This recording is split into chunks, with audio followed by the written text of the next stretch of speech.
We all know this board, right? The classic 64 squares. It's the battlefield for one of the greatest games ever invented. But what if I told you that this familiar grid is actually haunted? That there's a ghost hiding in plain sight, the ghost of a completely different game, one that's thousands of years older than chess.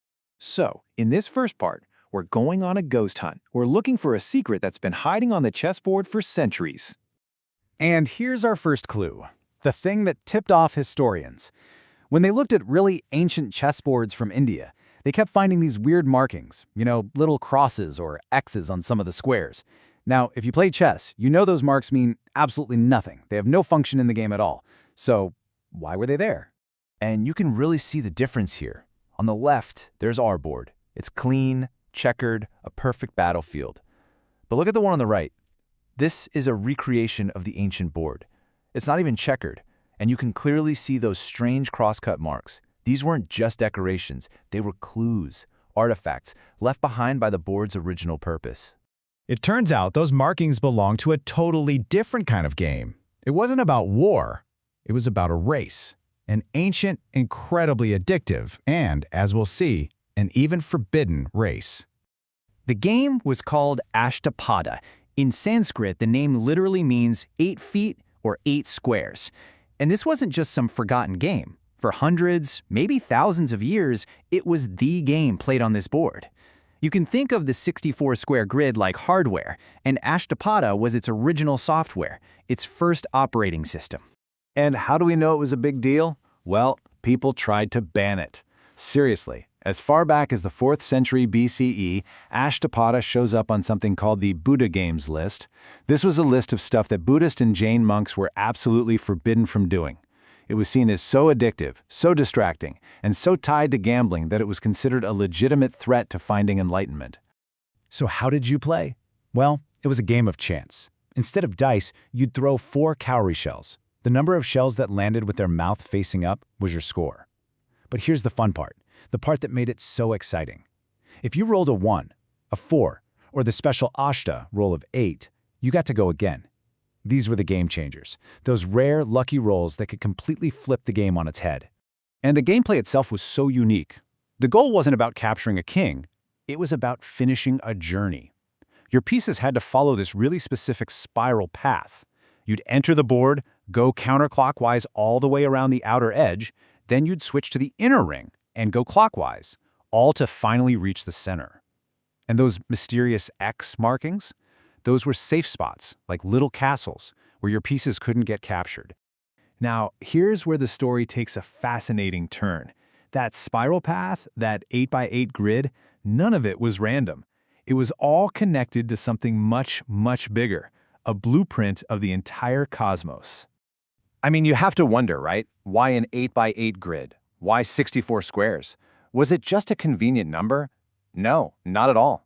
In ancient India, the number 64 had this deep, profound spiritual meaning that went way beyond just being a game.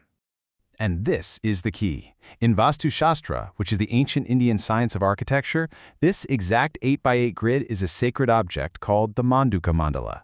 It's literally a metaphysical map of the universe, a sacred blueprint they used to design holy temples and even lay out entire cities to align them with cosmic forces. So here it is, the big reveal. The game of Ashtapada wasn't just a game. It was a ritual. The board was a map of the universe. The 64 squares, that was the ordered cosmos. Those safe X squares, they corresponded to the positions of protective gods. And the center of the board, the goal you were racing to, that was the Brahmastan, the creative, spiritual heart of all reality. The journey your piece took was a symbol for the soul's journey, from the messy material world to spiritual enlightenment. But of course, things change. This beautiful, sacred race wouldn't dominate the board forever. Let's look at how the entire purpose of the board was about to be radically transformed. Sometime around the 6th century, a brand new game came along. It used the same 64-square hardware, but it installed completely new software. The abstract spiritual race was out. In its place came a brutal strategic simulation of war. And that new game was Chaturanga, the direct ancestor of the chess we play today. The pieces weren't tokens on a spiritual quest anymore. They were literal representations of the 4 arms of the ancient Indian army. Infantry, cavalry, elephants, and chariots, all led by a counselor and, of course, a king. You can see the direct line to our modern pieces right here. This timeline really gives you a sense of just how old this story is. I mean, we're talking about centuries where Ashtapada was the main event. But by the 7th century, things had shifted so much that one historian wrote that because the kingdom was so peaceful, the only way you could learn military strategy was by playing Chaturanga on an Ashtapada board. The board had officially become a virtual battlefield. So, chess took over the world. But what about the ghost? What about that original race game? Well, it never really went away. Its echoes are still all around us. I think what made Ashtapada so darn compelling was this perfect mix of luck and skill. As you can see here, most of the time you're going to roll small, simple numbers. You just inch along. But every now and then, you hit one of those powerful rolls, a 4 or an 8, and bam, you get an extra turn. It's a sudden opportunity. This constant tension meant you were always making strategic decisions, balancing risk and reward. And you know what's so cool? That exact gameplay loop is still alive and well. All across India, people still play dozens of folk games like Chessboard and Ashtapada. Yeah, the boards might be a different size, but they all share the same DNA. The cowrie shell dice, the safe squares, and that frantic race to the center. The spirit of that ancient game is still thriving. So when you think about it, the journey of these 64 squares is just incredible. It started as a forbidden game, became a map of the cosmos, and then evolved into the battlefield for the king of all strategy games. It really is a timeless arena for the human imagination. Which really makes you think, doesn't it? The next time you sit down to play any board game, no matter how simple it seems, just ask yourself, is there a ghost hiding on your board too?